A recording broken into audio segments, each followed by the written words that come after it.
Ay, masipag para po sa ating lahat sa magtatanong sa akin dito kung paano daw po magkaroon ng TIN number po, paano gumawa o paano kumuha ng TIN number o paano magkaroon ng TIN ID dahil yung mga kapwa nating ka-OFW wala daw po silang TIN ID para yung magkaroon sila ng TIN number po. At ganun din po sa mga kapwa nating nandito sa Pinas na malayo po sila sa lungsod nila, yung BAR. So nandun na po sila sa mga island sa tawid-tawid pa po. So para magkaroon po kayo, ituturo ko po sa inyo dito through online po. So, kailangan po kasi talaga natin record po talaga ito lalo po pag tayo po magtatrabaho o tayo po kikita kasi nga babawasan po talaga ito sa tax po mga kasipag. So, kinakailangan po talaga natin dito na mag-submit ng ating tax info po. Kaya need po talaga ng TIN number po kasi babawasan po talaga tayo ng tax sa mga kinikita po natin dito. And then, ito po ay napupunta sa flood control din. Nagugus project lang. Ayan, nakukurap lang. Ayan, gawa ko naman tayo nito mga kasipag. Bawat kita babawasan, pinaghirapan po natin babawasan dahil sa tax na yan at ninanakaw lang po ng gobyerno. Grabe na talaga. So pupunta tayo para magkaroon tayo ng TIN number po masipag dito. Through online lang po tayo magsa-sign up. So dito tayo sa ating browser sa Chrome. Then dito tayo sa search engines and search po yung ORUS, ORUS. Ayan po. BAR, ayan, BAR GovPH, ayan. Tap nyo po yan, then dito tayo sa baba, hanapin nyo po yung Bureau of Internal Revenue online through OROS. Tap nyo po yan. So ito yung website, no? So scroll up kayo dyan, ayan. So yan po yung formula nya, then hanapin nyo po dito sa baba yung online https oros.bir.gov.ph. Yan, tap nyo po yan. So dito makita nyo na po dito yung OROS. Welcome to BIR Online Registration and Update System. Yun yung ibig sabihin meaning ng OROS. Online Registration and Update System. So dito ay kailangan po natin na gumawa ng account dito mga kasipag, mag-register kung tayo po ay gusto magkaroon ng TIN number o TIN ID po. So yung mga maglalagin na dyan, sila po yung meron na po, no? So required po talaga para makapag-login, gumawa muna tayo ng account.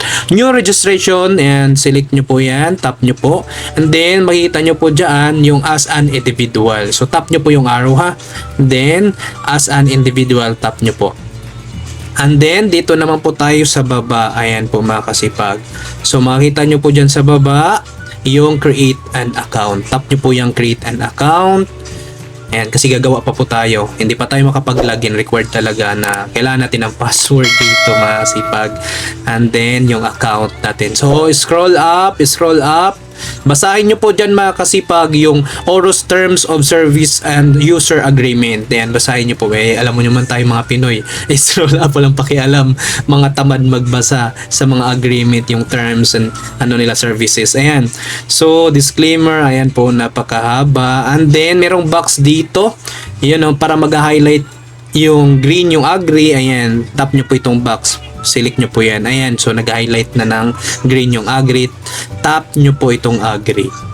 And then, taxpayer. Ayan, makita nyo po dito sa baba with existing TIN. So, kung kayo po ay meron na po, so, tap nyo po ito. Ayan, select nyo po yan dyan sa below. Kung without existing TIN, so, dito mga kasipag, kung wala pa po tayo, dito tayo select natin yung bilog na yan. Then, tap nyo po yung I agree. And then user type transaction, tap nyo po itong arrow sa baba. Ayan. And then makita nyo na po dito masipag itin for foreign national register, business, professional sa mga business. Ayan. Sa mga Filipino citizen, ayan po masipag. So yung applicable po sa inyo, piliin nyo po daan masipag. Kung kayo po ay OFW, worker OFW overseas contract. Ayan, tap nyo po yan. Select nyo po yan kung saan man kayo. Then tayo ay nasa, kung kayo po ay nasa ibang lupalop dito sa Pilipinas na mga island. So dito na po tayo sa Filipino citizen. Ayan. So tap nyo po yan, select din okay. Or kung kayo po ay OFW, worker OFW, dito masipag, paliwanag ko lang po sa inyo dito na dapat po ang gagamitin nyo po na bank account, no? So ito po ay match po dapat sila.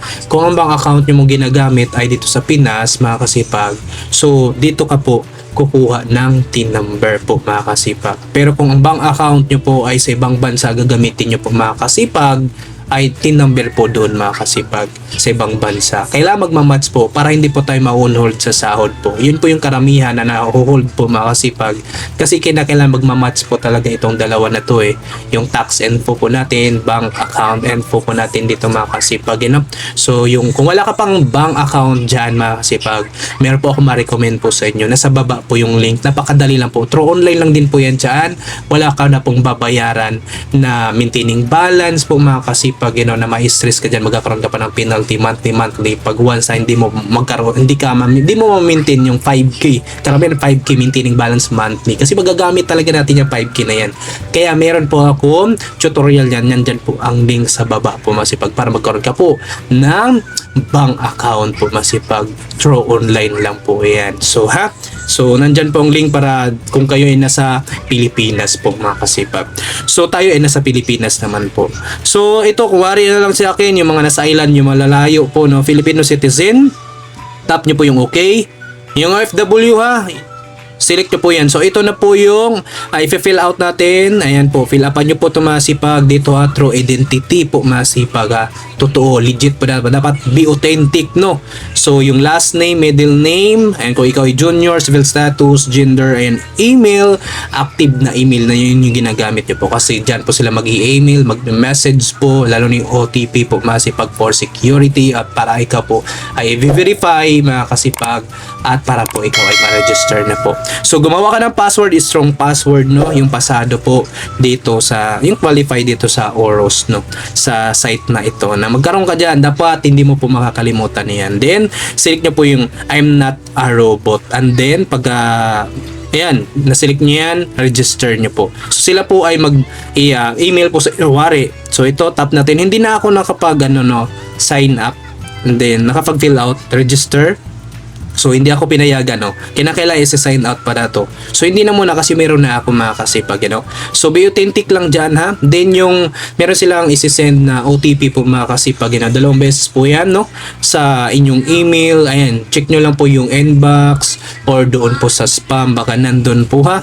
Para kayo po ay ma-register po, magkaroon po ng PIN number po mga kasipag. So yan, ha, 1 to 3 days po mga kasipag, ikaw po ay magkaroon dyan. Check nyo lang po yung email dito sa website ng Oros, no, yung account nyo po, check nyo po yan, yung sa inbox o spam po. So mga nagtatanong naman sa akin, Kuya Chris, meron na po kasi akong TIN ID o TIN number. Okay na po yan yung sa work yan. Yan po talaga mga kasipag. Pero kung ikaw po ay expired na po yan, i-renew po yan mga kasipag, no? Tama ba i-renew? Punta lang po kayo sa BIR po mga kasipag, no?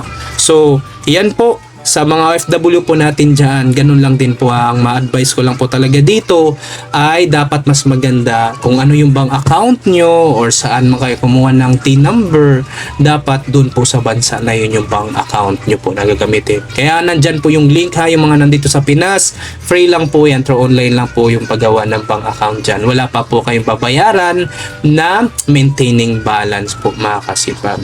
So yan po, ako po si Chris TV, sana po may nakanintindihan sa content video to po at sana po nakatulong po mga kasipag, So consistent lang po tayo sa paggawa ng content, gawin natin ng part-time job, de enjoy lang po tayo, no? So dagdag extra income din po itong social media at balang araw baka siswertihin ka dahil ginalingan mo, baka ikaw pa po ay susuportahan at kikita na malaki at sisikat ka po, ang dami mag-i-sponsor sa'yo, galingan lang talaga.